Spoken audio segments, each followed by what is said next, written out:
Күздө өтчү парламенттик шайлоого катышуу ниетин билдирген 44 партиянын ичинен 9-у жарыштан чыкты. Парламенттик шайлоодо алдыга чыкчу негизги партиялардын катарында аты аталып жаткан Мекеним Кыргызстан партиясы бүгүн съездин өткөрүп, шайлоо алдындагы программасын жана талапкерлеринин тизмесин бекитти. Бишкек мэриясы Ата Мекен саясий партиясына курултайында шаардын көрктөндүрүүсүнө тийгизген залакасы үчүн 13 000 сом айыппул салды.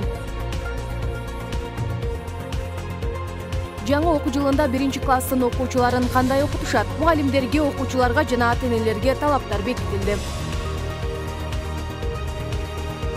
Коронавирус ысыктан өлөт деген жалган. Кытайлык академиктин ачылышы жагымсыз жаңылык болду.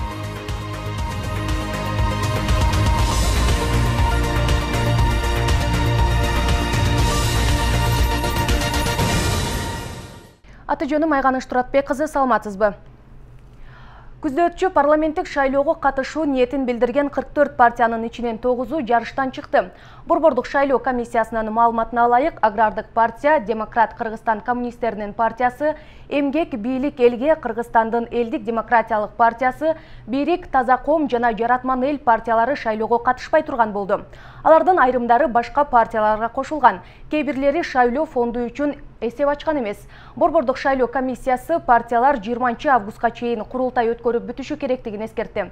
Ал эми 24 август кечке чейин саясий партиялар депутаттыкка ат салышып турган талапкерлердин тиешелүү документтерин бериши зарыл. Парламенттик шайлоого алдыга чыкчу негизги партиялардын катарында аты аталып жаткан Мекеним Кыргызстан партиясы бүгүн кезексиз съездин өткөрүп, шайлоо алдындагы программасын жана талапкерлеринин тизмесин бекитти. Партия жогорку кеңештин депутаттарын шайлоого алгач ирет ат салышып жаткандыктан бул жыйынга өзгөчө басым жасады.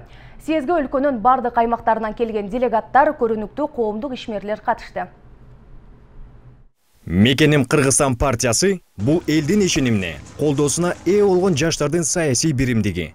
Бул ар бир кыргызстандыктын партиясы. Мекеним Кыргызстан бул бир эле адамдын партиясы эмес. Бул карапайым элдин жашоо турмушун жакшыртуу үчүн бел байлаган прогрессивдүү жаштардан турган партия.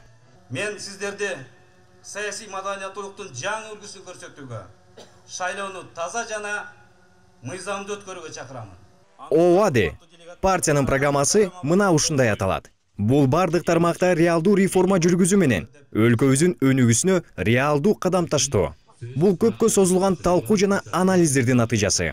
Талкууда 2040 жылга чейинки бардык тармакты камтыган улуттук стратегиялык өнүгүү жолу эске алынды. Мекеним Кыргызстан партиясынын программасында куруу ада менен популизм жок. Коомдук талаптарга конкреттүү жооптор берилет жана аткарылат. Мекеним Кыргызстан партиясы бул партия мындай убада бербестен биринчи кылат. Съездге парламенттик фракциялардын лидерлери катышты. Көрүнүктүү саясий коомдук ишмерлер партиянын бул шайлоодо утуп чыгуу мүмкүнчүлүктөрүн жогору баалап, каалоо тилектерин билдиришти. Көтөргүлө билегиңерди, Кудайым берсин тилегиңерди. Урматтуу мекендештер, сиздер менен биздикте чоң иштер бизди күтүп тургандыктан ар дайым бата менен иш алып барышкан. Бүгүнкү күндөн баштап ар бир жашаган иштерибиз эл үчүн, Кыргызстан деген мекен үчүн болсун. Эксперттер Мекеним Кыргызстан партиясын жеңишке жетүүдөгү алдыңкы атандаш катары эсептешти. Алардын айтымында партия системалык иш алып барып жатышат. Жана шайлоочулар менен кыска убакытта сапаттуу тизме түзүүгө жетише алышты. Ушул партиянын тизмесинде өтө күчтүү биздин экономисттер бар экен, юристтер бар экен, саясатчылар бар экен. Мекеним Кыргызстан партиясынын съездинде партиянын программасы бекитилип, кандидаттардын тизмеси аныкталды. Мекенимдин командасында ийгиликтүү, активдүү жана чынчыл жаштар көп экен. Алар өлкөбүздүн өнүгүүсү үчүн реалдуу сунуштарды кылат жана аткарат деп ишенемин. Ошондой эле партиянын тизмесин тажрыйбалуу адамдар да толуктаптыр. Алар жаштар менен эри шаркак иш алып барып, өлкөбүздүн өнүгүшүнө эбегейсиз салым кошууга даяр. Бүгін құрылтай өткөн Мекенім Қырғызстан саяси партиясы таза бағытты тандоо менен күчтүү инсандар менен толукталды. Алардын бири Ата журт саяси партиясынын лидери Ахматбек Келдибеков. Ал бүгүнкү құрылтайда сөз сүйлөп, 7 бағытты бекем тутууга чакырды. Саламатсыздарбы, урматтуу мекендештер, кадырлуу коноктор, урматтуу делегаттар. Биздин ата-бабадан калган каада салтыбыз, үрп адаттарыбызды камтыган сөздөрдөн мен 7 гана ушул уран катары кыска айткым келет. Биринчиси адилеттүүлүк. Эзелтеден кыргыз эли бийликтин кадырын, баркын, адилеттиктен, тазалык менен калыстыктан көргөн. Адилеттүүлүк азыркы күндө өлкөбүздөгү, коомубуздагы башкы саясий постулат болуш керек. Ал эми адилеттүүлүктүн түркүгү эркин жана кара кылды как жарган калыс сот. Ошондуктан адилет сот системасын түзмөйүн, биздин демократиялык дөөлөттөр тууралуу сөз кылууга саясийда моралдык да акыбыз жок.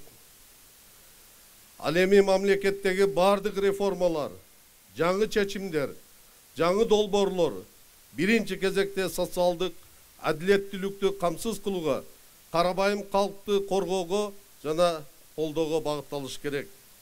Экинчи акыйкаттык, улуттук айкөлдүк сапатты сактоо, ал кыргызды сактоо. Ал эми элибиздин салттуу дөөлөттөрүнө ар кандай саясий эксперименттерди жасоо саясатында саясатчылардын да нравалык принциптерин аныктабайт. Ал эми элибиздин ыйман экологиясын улуттук нукура дөөлөттөр аркылуу сактап калуу баарыбыздын башкы парзыбыз жана милдетибиз. Үчүнчү айкөлдүк. Бул элибиздин эзертен келе жаткан улуу сапаты, улуу наркы. Бул асыл саптар мамлекеттүүлүгүбүздү чыңдоодогу орду жана ролу эбегейсиз зор. Төртүнчү мекенчилдик. Уюткулуу журт мекенчил болот. Өз улутун сүйүү, ал улутчулдук эмес, ал өз тарыхын урматтоо, өз элин сыйлоо, ал мекендин ыйыктыгын урматтоо, мекенге болгон сүйүү бүтүндөй ааламга болгон сүйүү менен киндиктеш. Ал эми ата журтка болгон сүйүү зарычылыктан эмес, ата каны, эне сүтү менен берилүүчү ыйык сезим деп ойлойм. Эгерде кимдир бирөө кайсы бир зарычылыктан улам, улутумду сүйөм десе, анда жаңылышат. Анткени кыргыз эли түпкүлүгү түбөлүктүү калктардын катарына кирет. Биз өзүбүздүн кылым карыткан тарыхыбыз менен сыймыктанышыбыз керек. Мына канча элдер али күнчө бабалардын баскан жолун таппай, өзүнүн жерин таппай, же өзүнүн улутунун тарыхын таппай убара болуп жүрүшөт. Тарыхын, тилин унуткан элдин келечеги болбойт.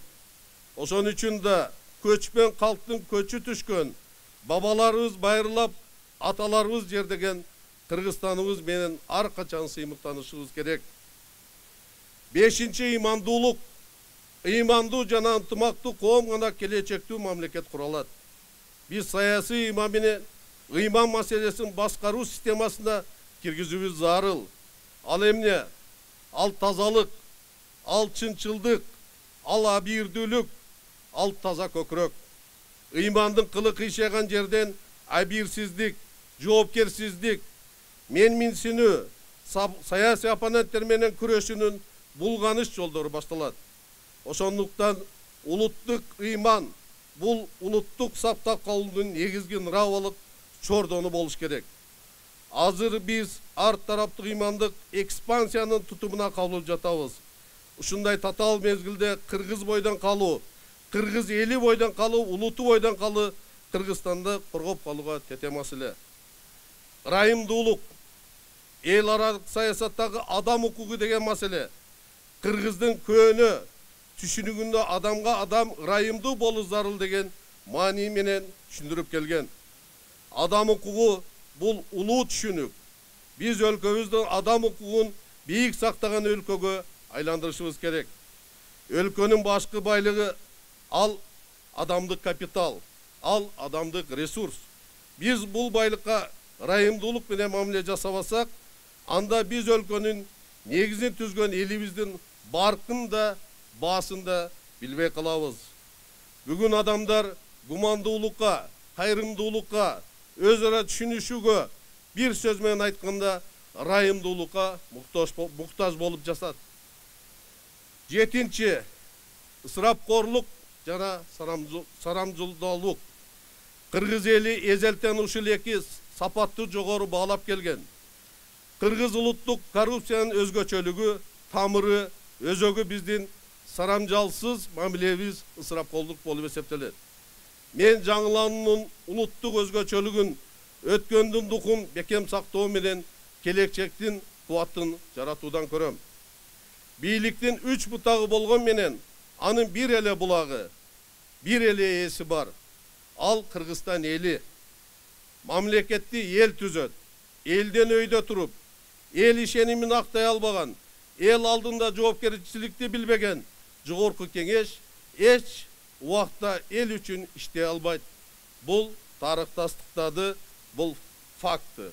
Эгерде биз бир максатка умтулуп, тилектеш, саналаштар, боордоштор катары бир тилекте, бир ойдо, бир үмүттө болсок, сөзсүз өлкөбүздү өргөсүрөй алабыз. Мен эмне үчүн адамдардын көкүрөгүнө жакын 7 маселеге өзгөчө токтолдум. Анткени биз көкүрөктү оңдомойын, көкүрөктү толтурмайын, көкүрөктү тазартмайын, көкүрөктө ишеним жандырмайын, өлкөбүздү оңой албайбыз. Коомду өзгөртүү, эң оболу өзүбүздүн көкүрөгүбүздөн башталарын эстен чыгарбайлы. Биз кыргыз калкы татаал тагдыр чечер мезгилди башыбыздан өткөрүп жаткан учурда татыктуу келечекке алып баруучу туура багытты тандап алышыбыз керек. Алдыда шайлоо. Мына карындашым жакшы айтты. Биздин партияга, бул партияга күчтүү инсандар келди. Күчтүү инсандын, күчтүү адам ар дайым душманы көп болот, көрө албастык көп болот. Ошон үчүн биз андай көрө албастыкка, майда чүйдө ушакка, пасчылыкка көңүл бурбай, алдыга кетишибиз керек. Мен бардык партияларга ийгилик карайм. Бирок мекеним Кыргызстан, Кудайым колдосо, биринчи орунду алып жеңишке келебиз. Алладан сурайм. Рахмат сиздерге. Атамекен саясий партиясына Маданият министрлигинин астындагы жашыл чөптөрдү тебелеп салган үчүн 13 000 сом өлчөмүндөгү айып пул салды. Анда съезд өткөргөн учурда Бишкек жашыл чарба ишканасынын кызматкерлери өстүрүп келген жашыл аймак бузулуп, лед экрандар бактарактарга өтө жакын коюлуп, көк майсанга айрым жабдууларын так эле мемориалдык комплекстердин үстүнө орнотушкан. 1-Май району боюнча санитардык экологиялык инспекциясы көрктөндүрүү эрежелерин бузуу фактысын аныктап, 13 000 сом өлчөмүндөгү айып пул салынды деп айтылат мэриянын билдирүүсүндө. Соңку жумаларда жугуштуу оорудан каза тапкандар кескин азайып, абал турукташып жатканы байкалууда. Өткөн суткада коронавирус инфекциясынан 1 киши көз жумду. Республикалык штабтын маалыматына ылайык каза болгон бейтап Баткен облусунда катталды. Эскерте кетсек, кечээ өлүм статистикасы кайра каралып чыгып, буга чейин айтылган 1488 кишинин 437си коронавирустан эмес, башка дарттан өлгөнү аныкталганы айтылган болчу. Расмий маалымат боюнча коронавирустан каза тапкандар бүгүнкү 1 киши менен 1054 киши болду. Ал эми өткөн суткада Кыргызстанда 312 бейтап коронавирустан айыгып, 179 кишини вирусту жугузуп алганы аныкталды.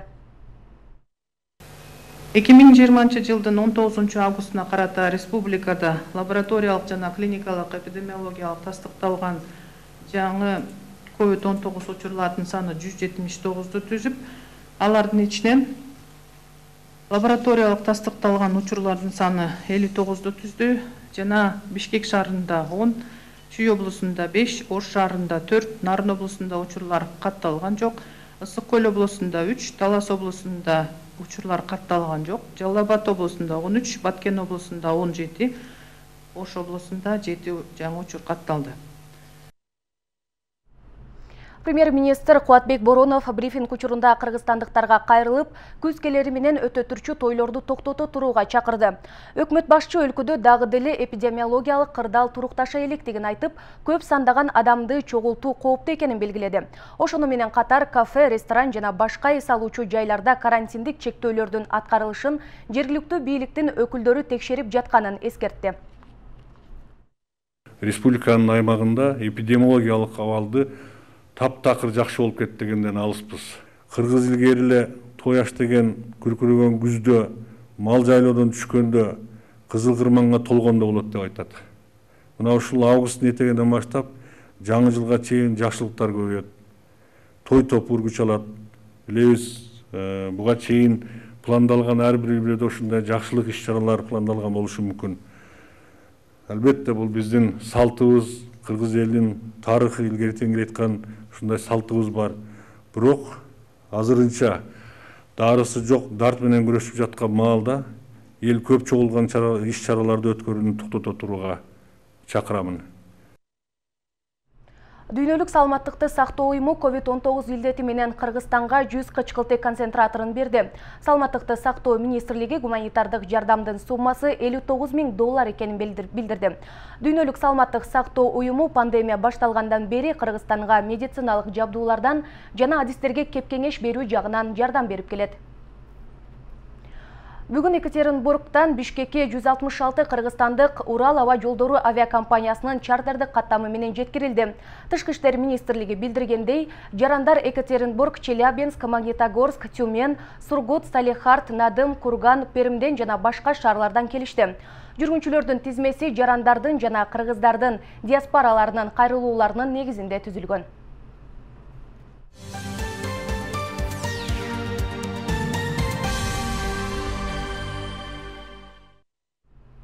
Программабызды чет элдик кабарлар менен улантабыз. Дүйнө жүзүндө 22 миллиондон ашык адам коронавируска чалдыкты. Жагымсыз жаңылык кытайлык академик COVID-19 ысыкты тоготпой турганын билдирди. Малинин президенти козголгондон кийин отставкага кетти. Ушул жана башка жаңылыктар кийинки материалда. АКШдагы Джон Хопкинс атындагы университеттин 19 августка карата берген маалыматына ылайык, жалпы дүйнөдө коронавирус илдетине чалдыккан адамдар 22 миллиондон ашты. Оорудан 778.557 адам көз жумду. 14 миллиондон ашуун адам илдеттен сакайды. Оору жуктургандардын басымдуу бөлүгү АКШда. Бул өлкөдө дээрлик 5,5 миллион адам коронавирус менен ооруду. 175 миңден ашуун киши илдеттен көз жумган. Андан кийин Бразилияда дээрлик 3,5 миллион адам ооруп, 110 миң киши көз жумду. Индияда 2,7 миллион адам ковид вирусун жуктуруп алган, 53 миң адам илдеттен каза болгон. Орусияда 932 миңден ашык адам коронавируска чалдыгып, 15.872 адам илдеттен көз жумган. Буга чейин айтылган COVID-19 ысыкта жогорот деген маалымат чындыкка дал келбейт. Бул тууралуу Спутник радиосу академик Чжун Наншандын Кытайдын Хуансюан басылмасына курган маегине таянуу менен жазды. Окмуштуу коронавирустун негизги жана жагымсыз жаңылыгы анын ысыкты тоготпой турганын белгилеген. Буга чейин адистер күндүн жылышы менен инфекциянын тароосу жайлайт деп айтып келишкен эле. Окмуштуу азыркы кырдаал вирус аба ырайынан жана жыл мезгилинен көз каранды эмес экенин тастыктады деп эсептейт. Аскердик козголоң чыккан Мали Республикасынын президенти Ибрагим Бубакар Кейт отставкага кетип парламентти таратарын жар салды. Эске салсак, кече Малинин куралдуу күчтөрү президенттин өлкөдөн чыгып кетишин талап кылып козголоң чыгарышкан. Кечке жуук премьер-министр Бубу Сисе, президенттин уулу Карим Кейт жана коргоо министри Ибрагим Дахиру Дембеле камакка алынган айтылган. Президент козголоңчулардын колуна түшкөн соң билдирүү таратты. Анда мен кызматымды таштоону чечтим. Бийликти кармап туруп, кан төгүлүп кетишин каалабайм. Өкмөт менен парламент дагы таратылат, деди президент мамлекеттик телеканалдын түз эфири аркылуу.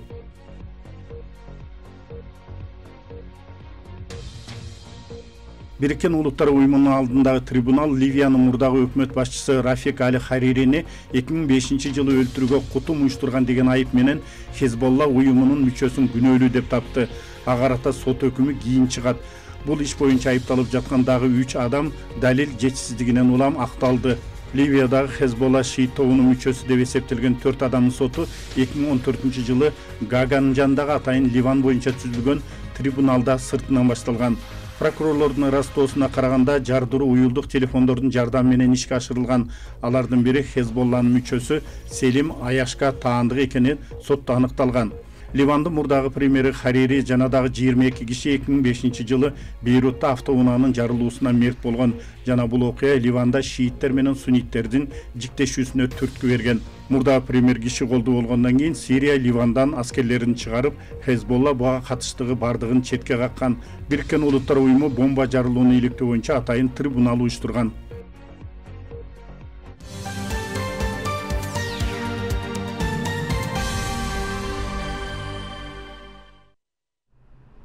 Расмий кабарларга өтөбүз. Жакында өзбек жана тажик тараптар менен вице-премьер-министрлердин деңгээлиндеги сүйлөшүүлөр болот. Бул маалыматты вице-премьер-министр Акрам Мадумаров президент Сооронбай Жээнбеков менен онлайн кеңешме учурунда билдирди. Анын айтуусунда мамлекеттик чегара тилкелеринде түрдүү талаш-тартыштарга жол бербөө үчүн жергиликтүү бийлик укук коргоо органдары менен бирге элге түшүндүрүү иштерин жүргүзүп жатат. Президент кыргыз-өзбек жана кыргыз-тажик чегараларын делимитациялоо жана демаркациялоо боюнча өкмөт аралык комиссиялардын ишин күчөтүү зарылчылыгын белгиледи.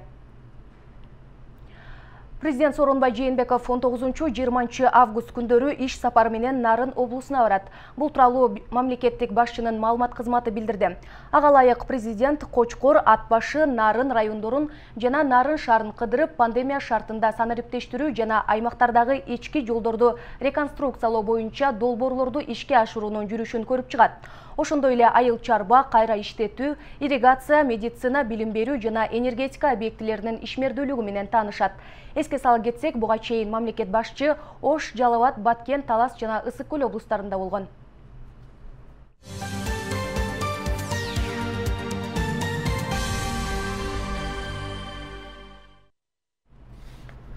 Быйыл окуучуларды мектептерге кабыл алуу онлайн форматта өткөрүлдү. Коомчулук көпчүлүктүн бул форматта түшүнүгү аз болгондугуна байланыштуу кабыл алуу иши 31 августка чейин узартылган. Айрым ата-энелер онлайн окутууга макул болсо, кээлери балдары жеткиликтүү билим ала албай каларын айтып кыжалат болушууда. Бирок кырдаалга карабай 1-класстын бардык окуучулары күн сайын мектепке барат, билим алышат. Аларга кандай талаптар коюлган? Кийинки материалда. Жаңы окуу жылында билим берүү онлайн түрүндө өткөрүлөт. Бирок мында 1-класстын окуучулары гана мектепке барып билим алышат. Ага карата билим берүү жана илим министрлиги алгоритм иштеп чыккан. Учурда мектептерде окутуу усулдары даярдалууда. Бүгүнкү күндө министрлик тарабынан телесабактар тартылып, азыр программалары жөнөтүлдү. Андан сырткары ошо телесабактан сырткары ар бир мектеп кайтарым байланыш үчүн мугалимдер өздөрү видео сабактарын даярдап, слайдтарын даярдап атышат, кайтарым байланыш үчүн ар бир мугалим. Андан сырткары биз ошоно окутуу өзбек тилдүү мектептерибизге 1-класстан 11-класска чейинки өзбек тили сабагынан ынтымак телеканалы менен биргеликте ошол телесабактарды даярдап атабыз. Санитардык талаптардын аткарылышына мектеп директорлору жооптуу. Анда 1 класста 30 окуучу болсо, аларды 2 топко бөлүп окутуу каралган. Мындан тышкары окуучулар аралыкты сактап отуруп, чыгуу жана кирүүгө 2 эшик болуусу шарт. Бүгүнкү күндө Ош шаарындагы мектептердин дээрлик баары санитардык нормаларды сактоо боюнча иш-аракеттерди көрүүдө. Анан муну министрдин буйругу менен 1-класстын окуучулары мектепке келип билим алышат деп буйрук чыкты. Ошо буйруктун негизинде биз ошо иштерди жүргүзүп атабыз. Азыркы мезгилде ушу мугалимдер баарыбыз жалпы ишке чыктык. Келип ушул өзүбүзгө тиешелүү класстарыбызга 2-класстан 11-класска чейин онлайн түрүндө өткөрүлөт экен. Биз ошол программанын негизинде азыр мугалимдер отуруп алып, усулдук бирикменин жетекчиси болуп, сабактарды даярдап, сабакка ушул 2-класстан 11-класска чейин даярдыктарды көрүп атабыз. Учурда Ош шаарында кыргыз тилдүү класска 935, орус тилдүүгө 4813, өзбек тилдүү класска 400 окуучу катталган. Онлайн түрдө окууну коомчулук ар кандай кабыл алышууда. Айрым ата-энелер билим берүүнүн сапаты начарлап кетерин да эскертишүүдө. Кээ бирөөлөр бул кадам кырдаалга байланыштуу дешип, туура кабыл алышууда. Мектепке барган балдарга биринен бирине оору жугуп, аларды дарылаш өтө кыйын да, жаш балдарды. Туруп эле ошо онлайн окутуш керек эми.